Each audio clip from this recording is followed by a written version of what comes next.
వందనాలు చెల్లిస్తున్నానండి. నాకు ఇవ్వబడిన సమయాన్ని బట్టి దేవుణ్ణి ఎంతగానో స్తుతిస్తున్నాను. మూడవ మాట ద్వారా నేను మీతో కొన్ని విషయాలు పంచుకోవాలని ఆశపడుతున్నాను. మొట్టమొదటిగా మరి నాకు ఈ అవకాశం ఇచ్చిన పాస్టర్ గారికి మరియు సంఘ పెద్దలకు మరియు సంఘమంతటికి నా హృదయపూర్వక నిండు వందనాలు చెల్లిస్తున్నానండి. మరి దేవుడు మనల్ని రక్షించేవాడు. రెప్ప పాటున ఇప్పుడే కదా మనం విన్నాము, రెప్ప పాటున తన కుడి ప్రక్కన ఉన్న దొంగను మరి రక్షించాడు. ఆ క్షణంలో కూడా నాతో కూడా నీవు పరదేశంలో ఉండు అని చెప్పాడు మరి ప్రభువు. ఆ విధంగా మరి కాబట్టి ఈ రోజున మనము ఇక్కడ రక్షణ పొందలేదేమో, ఇంకా మనము రక్షణ పొందలేదేమో. యేసయ్య ఏ విధంగా దొంగను రక్షించాడో మనల్ని కూడా రక్షించి తన పరలోక రాజ్యంలో చేర్చుకోవాలని యేసయ్యని ఆశపడుతున్నాడు. మరి కనుక మనం కూడా ప్రభువుని ఆసక్తితో అడుగుదామండి. అయితే మూడో మాట యోహాను సువార్త 19వ అధ్యాయము 26, 27 వచనాలు ఒక్కసారి చూద్దామండి. యేసు తన తల్లియు తాను ప్రేమించిన శిష్యుడును దగ్గర నిలిచి ఉండటం చూచి, అమ్మా ఇదిగో నీ కుమారుడు అని తన తల్లితో చెప్పెను.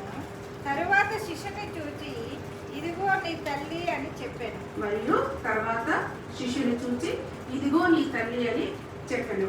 అయితే ప్రభువైన యేసుక్రీస్తు నిస్సహాయ స్థితిలో ఉన్నాడండి. మరి ఆయన ఏమీ చేయలేని పరిస్థితి, క్రిందికి దిగిరాలేని పరిస్థితి. మరి అయినప్పటికీ మరి ఆయన బాధ్యత నెరవేరుస్తున్నాడండి. ఆయన బాధ్యత విడిచిపెట్టట్లేదు. మరి ఈ మూడవ మాట ద్వారా మనకు ఆల్రెడీ ఇద్దరు పాస్టర్ గారు చెప్పి ఉన్నారు. ఏమి నేర్చుకోవాలంటే యేసయ్య యొక్క ప్రేమని, ఆయన యొక్క బాధ్యతని, ఆయనకున్న సంబంధమును తెలుసుకోవాల్సిన వారమై ఉన్నాము. మొట్టమొదటిగా ఆయన ప్రేమను గురించి వర్ణిద్దామండి. ఎంతమంది ఎన్ని పాటలు వ్రాసినా కూడా మరి వర్ణించలేరు, ఎవరూ సరితూగలేరండి.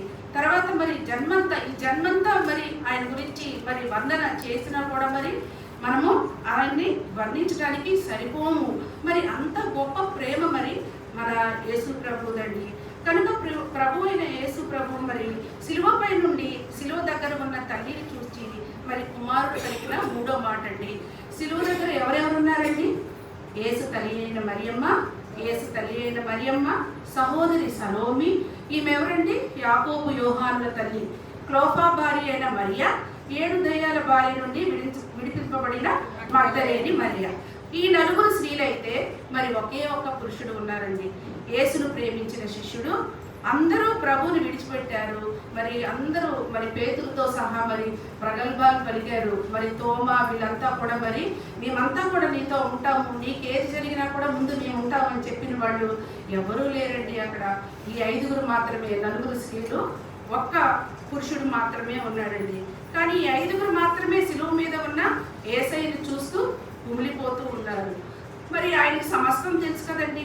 మరి మనం ఏమి ఆలోచిస్తున్నామో, ఏమి తలంచుతున్నామో మరి ప్రభు అయిన యేసుక్రీస్తుకి అన్ని విషయాలు తెలుసు. కాబట్టి మరి ప్రభు దగ్గరగా ఉన్న యోహాను చూస్తున్నాడండి. సమీపంగా ఉన్నాడు యోహాను. మరి యోహాను చూసి తన తల్లిని మరి అప్పగిస్తున్నాడు. తర్వాత మరి శిష్యుని చూచి ఇదిగో నీ తల్లి అని చెప్పి మరి ఆ గడియ నుండి మరి శిష్యుడు ఆమెను తన ఇంట చేర్చుకున్నట్టుగా మనము చదువుకొని ఉన్నాము. అయితే మరి ఒక తల్లి ఉందండి. ఒక తల్లి మరి తన కుమారుడు, ఒక్క కుమారుడు ఉన్నాడు. అయితే ఆమె మరి చాలా కష్టపడి, తండ్రి లేడు. అయితే ఆమె చాలా కష్టపడి మరి కూలీ నాలి పనులు చేసుకొని ఆ కుమారుని చదివించాలనుకుంది. అయితే మరి విలేజ్లో చదివి అయిపోయిన తర్వాత సిటీకి పంపించాలని చెప్పి మరి ఎవరితో కూడా మరి తక్కువ అవ్వకూడదని చెప్పి మరి ఆమె తలంచి సిటీకి పంపించింది. అయితే ఆ కుమారుడు ఏం చేస్తున్నాడండి? చెడు స్నేహాలు పట్టి మరి అల్లరితో కూడిన ఆటపాటలతో ఎంజాయ్ చేస్తున్నాడు. అయితే మరి డబ్బులు కావాల్సినప్పుడు మాత్రము అమ్మకి ఫోన్ చేస్తున్నాడు. కాల్ చేసి అమ్మ నేను పుస్తకాలు కొనాలి, తర్వాత ఫీజు కట్టాలని చెప్పి మరి అడుగుతూ ఉన్నాడు. అయితే మరి అమ్మ పాపం మరి ఎవరికి తక్కువ అవ్వకూడదు, ఎవరితో కూడా మరి నా బాబు, నా కుమారుడు తక్కువ అవ్వకూడదని చెప్పేసి మరి ఇంకా కష్టపడి మరి ఆ తల్లి ఆ బిడ్డకి, కుమారుడికి డబ్బులు పంపిస్తూ ఉంది. అయితే ఇతను రోజు రోజుకి మరి పాపంలో పెంచి మీరిపోతూ ఉన్నాడు. అయితే ఒకరోజు తల్లి కుమారుడిని చూడాలనుకుంటుంది, సిటీలో ఉన్న కుమారుడిని చూడాలనుకుని చెప్పి మరి అడ్రస్ కనుక్కొని మరి ఆ కుమారుడికి సర్ప్రైజ్ ఇద్దామని చెప్పేసి ఆమె వచ్చిందండి. వచ్చినప్పుడు అడ్రస్ కనుక్కొని అయితే వచ్చేసరికి ఆమె చాలా బాధపడింది. ఆ రూమ్ అంతా గదంతా కూడా అసభ్యకరమైన చిత్రపటాలతో, అశ్లీలమైన చిత్రపటాలతోటి ఆ గదంతా కూడా నిండి ఉంది. అయితే ఆమె చాలా బాధపడి ఏడ్చిందండి. ఏడ్చి ఏం చేసిందంటే వెంటనే మరి బయటికి వెళ్ళి ఒక చిత్రపటాన్ని తీసుకొని వచ్చింది. ఆ చిత్రపటాన్ని తీసుకొని వచ్చి అంతలోకి కుమారుడు వచ్చాడు. కుమారుడు వచ్చి, అమ్మ ఎప్పుడు వచ్చావు, నాకు చెప్పకుండా వచ్చావంటే నీకు సర్ప్రైజ్ ఇద్దామని చెప్పి నేను వచ్చానని చెప్పి మరి ఆమె చెప్పినప్పుడు ఆ అబ్బాయి కంగారు పడిపోతా ఉన్నాడు. ఎక్కడ ఇవన్నీ చూసేసింది అమ్మ, నా విషయం అంతా తెలిసిపోతుంది, నాకు మరి ఇంక నుంచి డబ్బులు పంపించదేమో అని చెప్పి చాలా భయపడిపోతా ఉన్నాడు. అయితే మరి ఆ నిమిషంలో మరి ఆమె కామ్గా ఉంది. ఆ కుమారుడితో చెప్తుంది, నువ్వు చేసే పని సరి అయినది కాదు, ఇదంతా చూస్తూ ఉన్నాను, నువ్వు చాలా కష్టపడి చదువుకుంటున్నావు అనుకున్నాను, మరి నేను ఎంతో నీ కోసం కష్టపడుతున్నాను, నేను నీ కోసం కష్టపడి నేను డబ్బులు పంపిస్తున్నాను, అయితే నువ్వు మాత్రం మరి ఇక్కడ చేసేది సరి అయినది కాదు. అంతకుముందు బాగానే ఉన్నావు కదా, చర్చికి వచ్చేవాడివి, బైబిల్ చదువుకునేవాడివి, ప్రార్థన చేసుకునేవాడివి, ఏమైంది నీకు సిటీకి వచ్చి అని చెప్పి చాలా బాధపడింది. అయితే ఆ రాత్రి వరకు ఏదో కష్టపడి ఉందండి.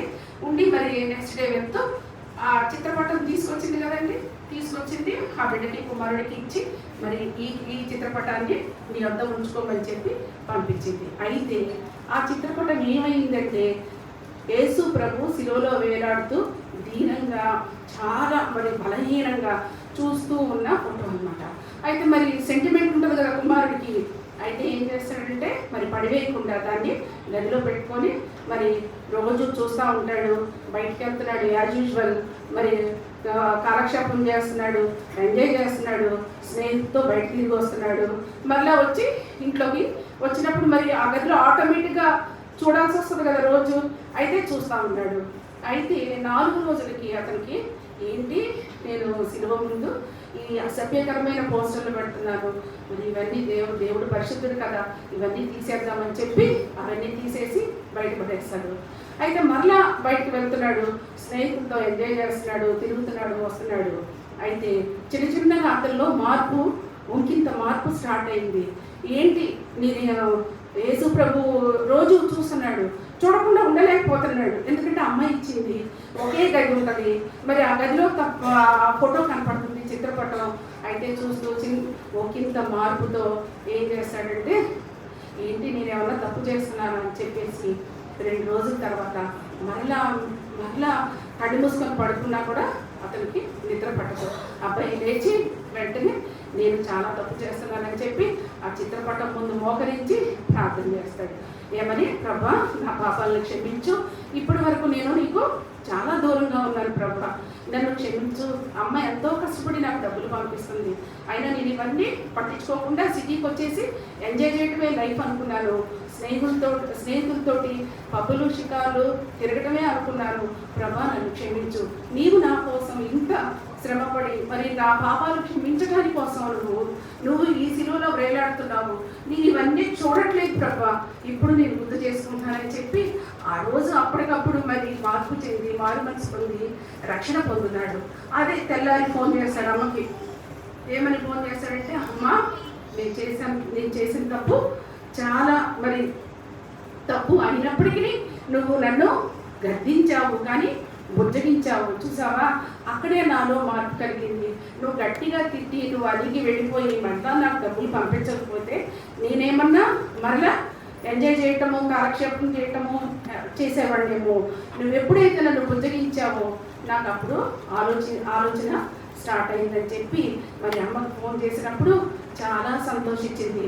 ప్రభు నా కోసం సిలువలో మరణం చెందాడు, ఈ విధంగా మరి గాయాలు రక్తమైపోయి మరి యేసయ్య నా కోసం మరణించినప్పుడు నేనేంటి ఇలా ఇంత ఎంజాయ్ చేస్తున్నానని చెప్పి మరలా తిరిగి తన పాత పద్ధతిలోకి అతను వచ్చినట్టుగా చూస్తున్నాము.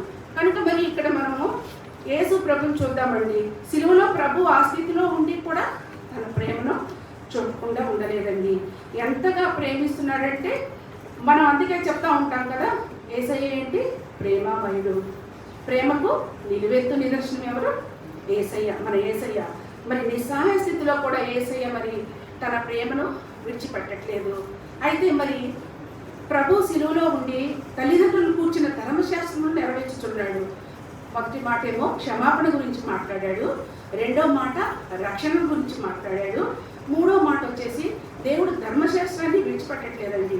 చూద్దామా ఒకసారి నిర్గమాకాండము 20:12 నీవు దీర్ఘాయుష్మంతుడు ఉన్నట్లు నీ తల్లిని నీ తండ్రిని సన్మానించమన్నాడు. అయితే ఇక్కడ నేను ఒక చిన్న విషయాన్ని గుర్తు చేయదలిచాను. 1 సమూయేలు 22:3-4 ఒకసారి చూద్దాం. 1 సమూయేలు 22:3-4.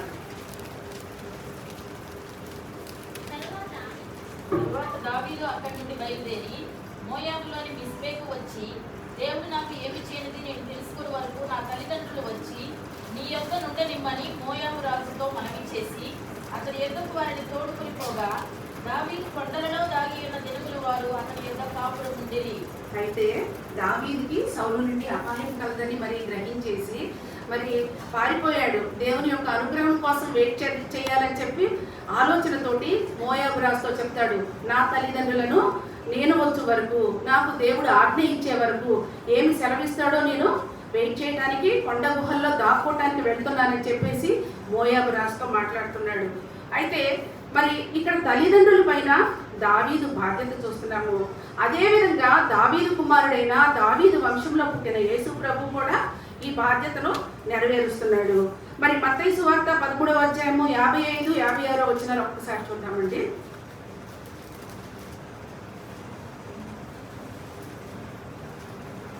ప్రభు యేసుక్రీస్తు తల్లి మరి ఉంది కదా, మరి యేసుక్రీస్తుకి జన్మనిచ్చిన తర్వాత మరలా శారీరకంగా నలుగురు బిడ్డల్ని శారీరకంగా జన్మించారు. అదేనండి ఒక్కసారి మత్తయి సువార్త 13:55-56. ఇతడు వడ్లవాని కుమారుడు కాడా? వడ్లవాని కుమారుడు కాడా? ఇతని తల్లి పేరు మరియ కాదా? ఇతని తల్లి పేరు మరియ కాదా? యాకోబు, యోసేపు, సీమోను, యూదయ అను వారు ఇతని సోదరులు కారా? ఇతని సోదరీమణులందరూ మనతోనే ఉన్నారు కారా? అయితే ఇక్కడ మరి యేసు ప్రభు యొక్క వాక్ చాతుర్యం చూసి వాళ్ళంతా ప్రధాన యాజకులు ఆశ్చర్యపోతున్నారండి. ఇతను కూడా మరి మొన్నటిదాకా 30 సంవత్సరాలు మరి ధర్మశాస్త్రం ప్రకారము 30 సంవత్సరాలు బయటికి రాకూడదు. ఎందుకంటే ఆ ధర్మశాస్త్ర ప్రకారము 30 సంవత్సరాల వరకు ఇంట్లోనే ఉండాలి, ఇంట్లోనే మరి తల్లిదండ్రులు కానీ ఇంట్లోనే ఉండాలి. సేవ చేయడానికి బయటికి 30 తర్వాత వచ్చాడనమాట. 30 సంవత్సరాలు మరి వడ్రంగి పని చేశాడు కదా, ఇతను వడ్లవాని కుమారుడు కాడా అని చెప్పి మరి వాళ్ళందరూ ఆశ్చర్యపోతున్నారు. ఆయన యొక్క వాక్ చాతుర్యానికి, ఆయన యొక్క జ్ఞానానికి మరి ఆశ్చర్యపోయి వాళ్ళు అడుగుతున్నారనమాట. మరి ఇతనికి కూడా యాకోబు, సీమోను, యోసేపు, యూదయ అను వారు సోదరులు ఉన్నారు కదా, మరి ఇతనికి ఏంటి ప్రత్యేకం ఏంటని చెప్పి వాళ్ళంతా కూడా ఆశ్చర్యపోతున్నారు. మరి దీన్ని బట్టి ప్రభు అయిన యేసుక్రీస్తు మరి నలుగురు తమ్ముళ్ళని ఉన్నప్పటికీ యేసయ్య యోహాన్ని ఎందుకు ఎన్నుకున్నాడండి? యేసయ్య తన తల్లిని ఎందుకు అప్పగించాడు? ఇక్కడ ప్రభువు పెద్ద కుమారుని బాధ్యత వహిస్తున్నాడు, నిర్వర్తిస్తున్నాడు. మరి తన ప్రేమను కనపరుస్తున్నాడు. తన తల్లి మరి తమ్ముళ్ళని వదిలేసి మరి తన శిలువ దగ్గరకు వచ్చి మరి ఏడుస్తూ ఉంది, మరి ధీరంగా చూస్తూ ఉంది. అయితే మరి ఎందుకంటే యేసయ్యకి తెలుసు, నేను మరణమై సమాధి చేయబడిన తర్వాత మరలా 3వ రోజున తిరిగి నేను ఆరోహణమైపోతాను, ఇక ఈ కొలాకోలో ఉండను కాబట్టి అని ఎరిగి మరి నమ్మకస్తుడైన యోహాను తన గుణాన్ని తన మనసుని ఎరిగిన యేసయ్య యోహానుని ఎంచుకొని తనకు తల్లిని అప్పగించను. కాబట్టి ప్రభువు తన తల్లిని కూడా తన తల్లికి కూడా ఆదరణ ఇచ్చి ఆదరించి బలపరుచుచున్నాడు. తన శిలువ మీద ఉన్నప్పటికీ బాధ్యతను మర్చిపోలేదండి. మరి ఒకసారి లూకా సువార్త 1:38 ఒక్కసారి చూడండి.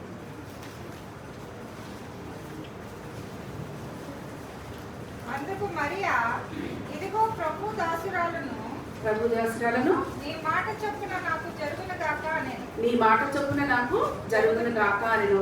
ఈ విధముగా లోకమునకు మరి భయపడక, మరి ఆ టైంలో వర్జిన్ కదండి మరియా, అయినా కూడా మరి భయపడకుండా యేసుక్రీస్తుకు జన్మనిచ్చుటకు మరి ధైర్యముగా ఆ టైంలో మరి ఒప్పుకొని మరి ఆయన చిత్తాన్ని నెరవేర్చింది. మరి మరియమ్మ మరి ఎన్ని లోక నిందలు భరించుంటుందండి, మరి అవమానాలు కానీ ఏమాత్రం అవన్నిటినీ మరి లెక్క తీసుకోకుండా మరి ఏమాత్రం భయపడక దేవుని చిత్తానికి మరి లోబడినట్లుగా చూస్తున్నాము. మరి ఇక్కడ మరియమ్మ పరిస్థితి కూడా భరించలేని బాధను దిగమింగుతూ ఉంది. మరి అతని కుమారుని తన కళ్ళ ఎదుటే హింసిస్తూ మరి నానా రకాలుగా బాధలు పెడుతుంటే మరి తన హృదయం ఎలా తట్టుకోగలిగింది? మరి ఒకసారి సామాన్యంగా తల్లిదండ్రుల ముందు వారి బిడ్డలు చనిపోతే, ఇప్పుడు పాస్టర్ గారు చెప్పారు, చాలా దుఃఖపడచ్చు ప్రభా, నా కుమారుడికి బదులుగా నన్ను ఎందుకు తీసుకెళ్ళలేదని చెప్పి ఏడుస్తూ ఉంటాము. అయితే మరి మన పిల్లలకు చిన్న దెబ్బలు తగిలినా కూడా చాలా కృంగిపోతూ ఉంటాము. వారిని విడిచిపెట్టము, వెంట ఉండి కాపాడుకుంటాము.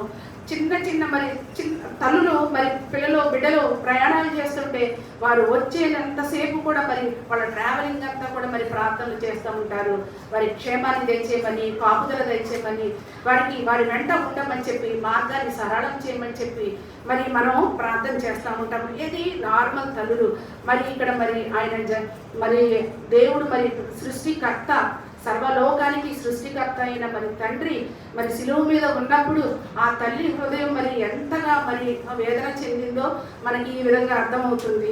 మరి ఈ విధంగా మరి లూకాసు వార్త ఒకసారి 31వ అధ్యాయము 32, 33 వచనాలు ఒక్కసారి చూద్దామండి. లూకాసు వార్త. ఆయన గొప్పవాడై సర్వోన్నతుని కుమారుడు అనబడును. ప్రభు అయిన దేవుడు ఆయన తండ్రి అయిన దావీదు సింహాసనమును ఆయనకిచ్చును. ఆయన యాకోబు వంశస్థులను యుగయుగములు ఏలును. ఆయన రాజ్యము అంతం లేనిదై ఉన్నదని ఆమెతో చెప్పాడు. మరి దూత చెప్పిన సంగతుల ప్రకారము యేసు ప్రభువు ఎలా ఉంటాడు అనుకుందండి?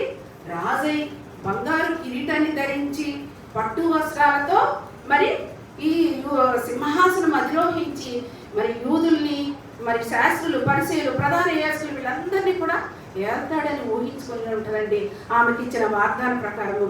కానీ వీరు ఇక్కడ ఏం చేస్తున్నారండి? తలపై గుడ్ల కిరీటము పెట్టి భయంకరంగా చిత్రవద చేస్తున్నారు. వీపంతా నాగటి చావుల వలె దున్నబడి రక్తము కారుతూ ఉంది. మరి ప్రభు శరీరం అంతా మరి రక్తసిక్తమైపోయింది. మరియమ్మ తల్లి హృదయం మరి కుమారుని చూసుకొని తల్లడిల్లిపోతుందండి. అప్పుడు ఆమెకు సుమియోను మాటలు చెప్పాడు కదండి. సుమియోను మాటలు గుర్తొచ్చి ఉంటాయి కదా. ఏమని? లూకాసు వార్త 2వ అధ్యాయం 35వ వచనము. యేసేపు మరియమ్మ శిశువైన యేసును దేవాలయంలో తీసుకొని వచ్చినప్పుడు అతడు సుమియోను తన చేతులతో యేసును ఎత్తుకొని ఈ మాటలు పలికాడు. ఏమని పలికాడండి? నీ హృదయంలోనికి ఒక ఖడ్గము దూసుకొని పోవాలని ఆయన తల్లి అయిన మరియతో చెప్పాడు. అయితే మరి నిజంగా మరి ఆమెకి ఆ మాటలు గుర్తొచ్చి ఉండాలి. మరి ఆమె వేదన చెందేటప్పుడు ఇవన్నీ గుర్తు చేసుకొని ఉంటుంది. మరి అయితే మనకి ఇక్కడ రిజంబ్లెన్స్గా మనం ఒకళ్ళు గుర్తు చేసుకుందామండి. పరిశుద్ధ గ్రంథంలో ఎవరున్నారండి? Job he's a philanthropist. Is a person who donates time, money, experiences, skills or talent to help the poor people, widows, etc. to create a better world, often through charitable activities. Job మరి అప్పుడు ఉన్నత స్థితిలో ఉన్నప్పుడు ఎవరికైతే అవసరమో దిక్కులేని వారందరినీ, దీనులను హక్కున చేర్చుకున్నారండి. విడోస్ అందరినీ, ఎవరికి ఏ ఆపద వచ్చినా కూడా ఆయన నేను ఉన్నానని చెప్పి మరి జోబ్ మరి వాళ్ళందరికీ కూడా యోబు మరి వాళ్ళందరికీ హెల్ప్ చేశాడు. అదే రిజంబ్లెన్స్ మన దేవుడు. మరి అయినా ఏం చేశారండి? యోబుని అందరూ చీత్కరించారు. ఎప్పుడైతే అపవాదికి యోబు అప్పగించబడ్డాడో అందరూ అతనిని చీత్కరించారు, అసహించుకొనుచున్నారు, అవహేళన చేశారు, ఉమ్మి వేశారు. అయితే జోబు మరి బాధతో కృంగిపోయాడు. కానీ మరి సేమ్ సిచ్యువేషన్ అయినా జీసస్ క్రైస్ట్ ఆయన మరి ఎన్నో మంచి కార్యాలు చేశాడు. చనిపోయిన వారిని లేపాడు, నీటిని ద్రాక్షారసంగా మార్చాడు, కుంటివారిని గుడ్డివారికి సహాయం చేశాడు. మరి ఎన్నో అద్భుత కార్యాలు, ఇక ఈ ఒకటి అని మనం చెప్పుకోలేమండి. ఆశ్చర్య కార్యాలు ఎన్ని చేశాడు. We were seen in the same situation in Jesus Christ. అయినా కూడా మరి జీసస్ క్రైస్ట్ కూడా వదలలేదండి. ఇంకా మరీ ఎక్కువగా కూడా ఆయన్ని హింసించారు. అలాంటి ప్రభువుకి ఇన్ని కష్టాలు పెడుతుంటే మరి ఆమె హృదయం తల్లడిల్లిపోయింది. మరి అప్పుడు యేసు ప్రభు తల్లి వైపు చూచుచు, అమ్మా ఇదిగో నీ కుమారుడు అని చెప్తున్నాడు. మరి విశ్వాసురాలు, బహు ప్రార్థనా పరురాలైన తల్లికి ఈ లోకంలో ఒక నూతన కుటుంబాన్ని ఏర్పాటు చేస్తున్నాడు. ప్రభువు తెలుసు తన తల్లి గురించి. ఆ తల్లి ఎంత శ్రమ పడిందో, ఎంతగా బాధ్యత తీసుకుందో. కన్యకగానే కుమారుని కనింది. ఎంతమంది ద్వారా ఎన్ని హింసలు అపనిందులు మరి ఆమె మీద నానా మాటలు భరించింది యేసు ప్రభుని కంటానికి ఈ లోకానికి తీసుకురావడానికి. కాబట్టి ప్రభు తన తల్లిని విడిచిపెట్టలేదండి. ఒకసారి చూద్దాము లూకా సువార్త 8వ అధ్యాయము 19, 20, 22 వచనాలు. ఆయన తల్లియు సహోదరులను ఆయన యొద్దకు వచ్చి జనులు గుంపుగా ఉండటం చేత ఆయన దగ్గరకు రాలేకపోయి, అప్పుడు నీ తల్లియు నీ సహోదరులను నిన్ను చూడగోరి వెలుపుల నిలిచి ఉన్నారని ఎవరో ఆయనకు తెలియచేసిరి. అందుకు ఆయన దేవుని వాక్యం విని దాని ప్రకారం జరిగించి మీరే నా తల్లియు నా సహోదరులని వారితో చెప్పను. అయితే మరి ఈ మాట ద్వారా యేసయ్యకి తల్లి అంటే ఇష్టం లేదా అంటే, సహోదరులు అంటే ఇష్టం లేదా, ప్రేమ లేదని అర్థమా? కాదు. ప్రభు తన తల్లిని సహోదరులను ఎంతగానో ప్రేమిస్తున్నాడు. కానీ అంతకంటే ప్రాముఖ్యంగా ఎవరైతే తన యందు, తన మాటల యందు, తన కోసం నిరీక్షణ కలిగి ఉంటారో వారికి ఎక్కువగా ప్రాధాన్యత కలగజేస్తున్నాడు. అయితే ఇక్కడ మరి నూతన బంధుత్వాన్ని కలగజేస్తున్నాడు ప్రభు. 2 కొరింథీ 5వ అధ్యాయము 17వ వచనము, 2 కొరింథీ 5వ అధ్యాయం 17వ వచనం చూస్తే, కాగా ఎవడైనాను క్రీస్తునందున్న ఎడల వాడు నూతన సృష్టి, పాతవి గతించెను, ఇదిగో క్రొత్తవాయను, సమస్తమును క్రొత్తవాయను. అంటే సమస్తమునకు సృష్టికర్త అయినప్పటికీ తన తల్లికి కుమారుడే కనుక తన బాధ్యతను నిర్వర్తించున్నాడు. ఆమెకు ఒక పెద్ద కుమారుడిగా ఆదరణ కలుగజేయించున్నాడు. ఈ 3వ మాట శరీర సంబంధమైనది. ముందు 2 మాటలు మాట్లాడుకున్నాము కదండి, అవి 2 పర సంబంధమైనవి. మరి కనుక ప్రభు తల్లి బాధ్యత భారం వహించున్నాడు. ఈ బాధ్యతను తన ప్రియమైన శిష్యుడకు యోహానుకు అప్పగించుతున్నాడు. ప్రభు అయిన యేసు లోకరక్షకుడు, పరలోకపు రాజైనను లోక సంబంధమైన తల్లిని ఆదరించుతున్నాడు. అంతేకాదు ధర్మశాస్త్రం కూడా నెరవేర్చుతున్నాడు. మరి ప్రభు యోహానుతో ఇదిగో నీ తల్లి అని చెప్పుతున్నాడు. యేసు ప్రభుని అధికంగా ప్రేమించిన వాడు, ప్రభుని ఒక్క గడియ కూడా విరవకుండా ఆయనతో అంటిపెట్టుకొని ఉన్నవాడు యోహాను. శిష్యులందరిలోనూ చిన్నవాడు మరియు యేసు ప్రభు రొమ్మున ఆనుకొని ఉన్నవాడు. యేసు ప్రేమించిన శిష్యుడని బిరుదు పొందినవాడు. అయితే ప్రభు తన తల్లిని క్షేమకరమైన స్థలంలోను గృహంలోను చూచి తన శిష్యుడైన యోహానుకు ఇదిగో నీ తల్లి అని చెప్పి తన తల్లిని అప్పగించాడు. 3వ మాట ద్వారా మనం నేర్చుకోవాల్సింది ఏంటంటే యేసు యొక్క ప్రేమ, అదేవిధంగా బాధ్యత, 3వదిగా బంధుత్వం, నూతన బంధుత్వాన్ని ఏర్పరిచాడు.